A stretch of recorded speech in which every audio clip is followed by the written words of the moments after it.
Welcome into the Flippin' Hippos reseller channel. I'm Star. If you're new here or you haven't already, please consider subscribing and liking this video. It helps us feed hungry hippos. Today we're taking a look at plush that sold on eBay. So I've pulled up all of our plush sales strictly just from the eBay selling platform from the month of January. There's 18 of them, which is really good. Usually after Q4, our plush sales will die off a little bit. They'll pick up for Valentine's Day, usually around Easter again. There's like certain times of the year when you know your plushies are going to sell very well. And there's times when it's going to be slow. So 18 in January is one every other day or so. And that's pretty good for that time of year. So let's just quickly go through them. I'll talk a little bit about characters and brands and tell you if these are ideal for sourcing.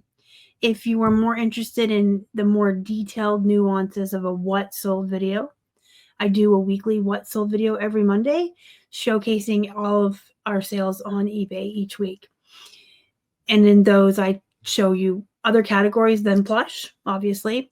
And we go sometimes a little more into depth about where I source, cost of goods, things like that. This plush-centric video, I just want to focus on plush that you should be looking for when you're outsourcing. Now, if you buy your plush wholesale the way I do, I would say 99.9% of my plush is wholesale at this juncture. All of the thrift stores around here start their plush around $5 to $10. It's ridiculous.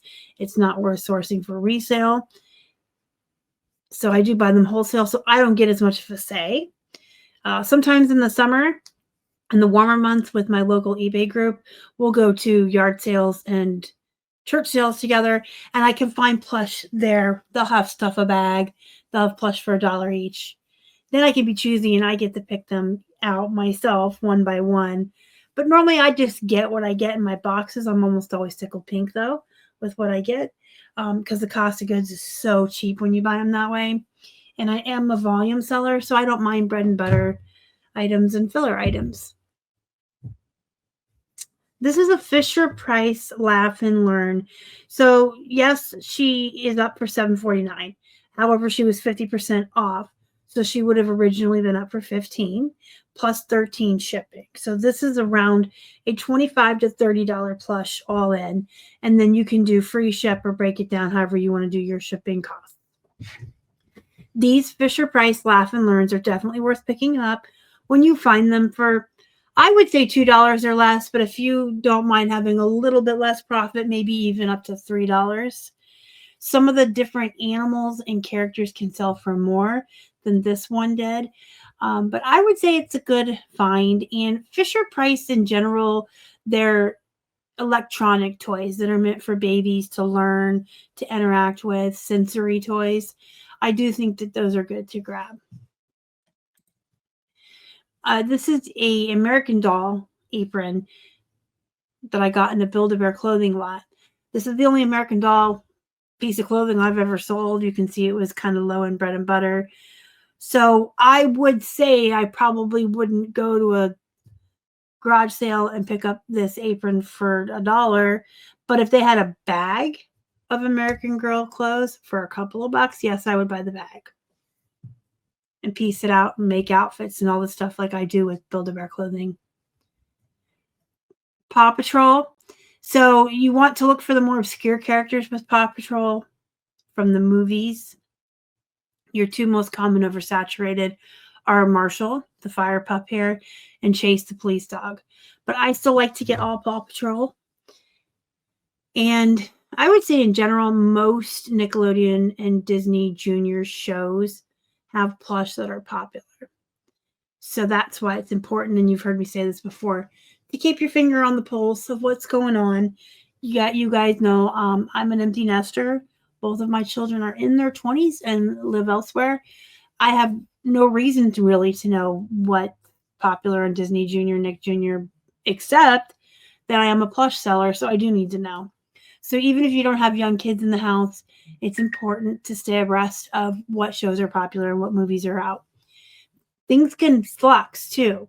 Like when a new kids movie comes out, let's say this summer there's a new Teenage Mutant Ninja Turtle.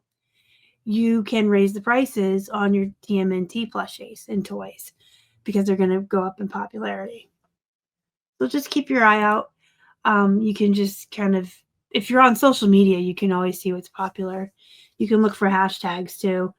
Like sometimes I'll just go on TikTok and I'll go to the hashtag mom talk and I'll look at what moms are saying. They're tired. I'm so tired of watching Bluey for the 1,000th time. Well, then Bluey must be popular, right? So it's really easy to keep on top of things, but just make sure that you do, because things that lose their popularity aren't going to be worth as much. You want to stop sourcing. When new shows or new movies come out, you can raise prices. My Little Pony, good if you find vintage, good if you find Build-A-Bear plush, good if you find any brand other than Thai. But I do like the My Little Ponies. Disney Cars is not so popular anymore. Mater here, all in with his shipping, around $9-10. That's a decent bread and butter. Cars is a very old movie. Like I literally remember taking my oldest son, who will be 24 this year. I took him when he was a baby. So old, my gosh. I'm going to have to get off here and go take a nap now that I've realized how old I am. Next, we have Big Bird from Sesame Street. Sesame Street characters are super oversaturated. Not many of them will comp very high. My recommendation with Sesame Street is, with the exception of some very rare characters, Zoe and Snuffleupagus I've seen go for quite a bit. Unless you like filler items, leave them behind. Or if you can find the whole set. So a lot of times when you go to these church sales or these garage sales, they'll have a bunch of Sesame Street characters or Care Bears or the Seven Dwarfs. Like if you have the entire set of something, absolutely, because then you can sell it for more money than altogether.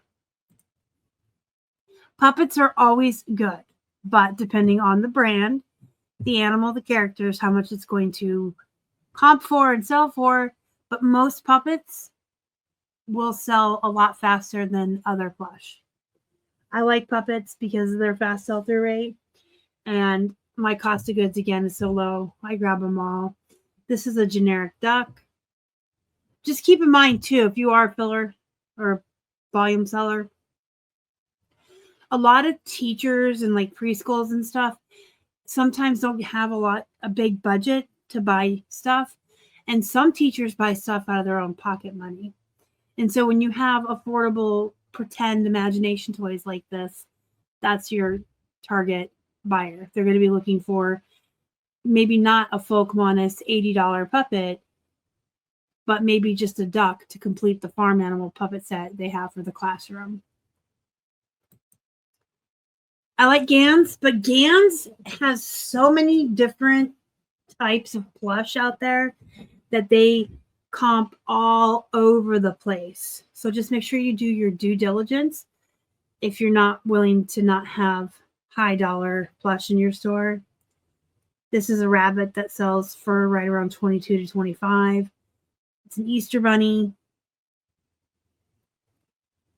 Sugar swirl. And you can see I put that in the title. So anytime you have names or numbers, identification, and a tag, you want to put that in your title because that's what buyers are searching for. Wild Republic is a decent brand most times. This seals, it's a $14 bread and butter animal. But if you can find the Wild Republic's really big plush or the real realistic, well, this one's realistic, but it's not that big. It's like, 15 inches. But they have some that are real big and they're very realistic looking. Those can go for a lot of money. K&M International is the same brand as Wild Republic. It just rebranded itself into Wild Republic, so they're the same. And a lot of times you'll see zoos and aquariums have animals that are Wild Republic branded, and those do really well. Here's a Douglas cuddle toy. We just did the Douglas cuddle toy video last Friday and showcased all of the ones that can sell for thousands of dollars. Unfortunately for this little armadillo, he is not a Douglas cuddle toy that's going to sell for thousands of dollars. His feelings are probably hurt. He is so cute.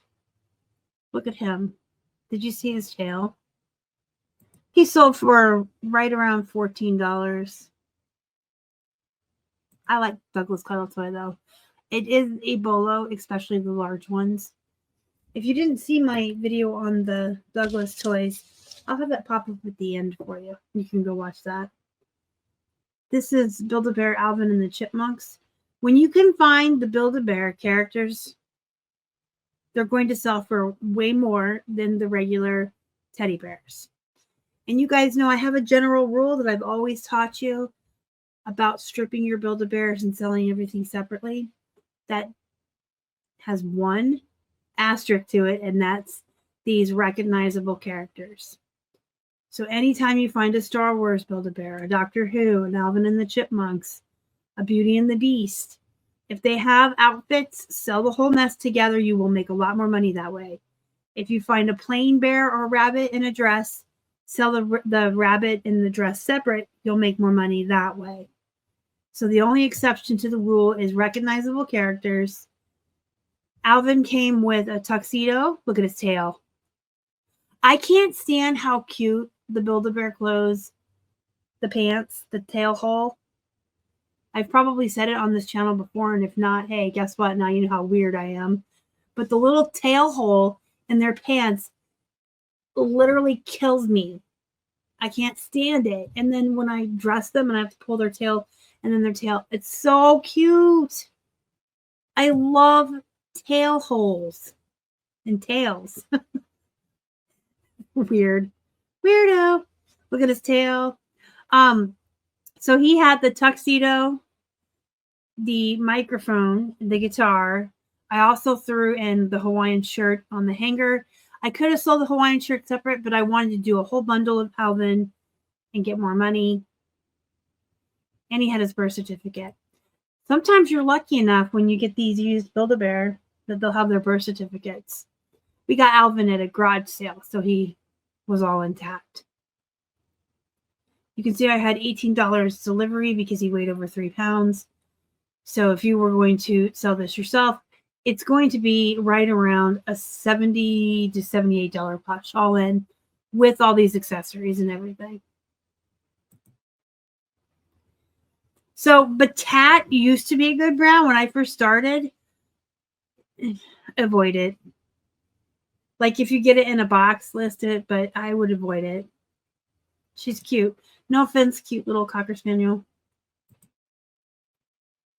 This is a Build-A-Bear pin. It's not technically a plush, but it's plush adjacent, so it made it into the show. A lot of these older Build-A-Bear pins and accessories and things like that do really well. Dandy is a lot like Gans and Kelly Toy and Wild Republic, in the fact that you can find some like this that sell for $8.50 plus 5 shipping, and then you can find some that sell for $50. You can find giant Dandy Valentine's Day plushies. Their Christmas bears sell for a lot. It's always a yes for me, but you know, if you're looking for just high-end stuff, always do your due diligence. This is another puppet. This is a replacement puppet. Melissa and Doug make a lot of play sets for kids, not just puppets. They make play sets like veterinary sets with plush toys, and then they have like actual toys. They have tool kits and all kinds of stuff. Melissa and Doug makes a lot of really great toys for kids, but they're usually sets. And what's the one thing all kids do? They lose things. So I will always source and list any Melissa and Doug I find. Some of it is not going to go for a ton of bunch. This is an $8, $9 puppet. But when you can get a whole box of this or a whole bag of Melissa and Doug for one price, it's absolutely worth it. It's going to have a higher sell-through rate, and you're going to have a market for it. Parents are always looking for these replacement pieces for their kids' play sets. Another My Little Pony. We have Hallmark Itty Bitty, which I tell people not to source these anymore. I don't recommend it. Maybe 8 years ago, like when I first started, certain itty bitties, like recognizable ones like this from DC, Marvel, Disney, there were some Wizard of Oz.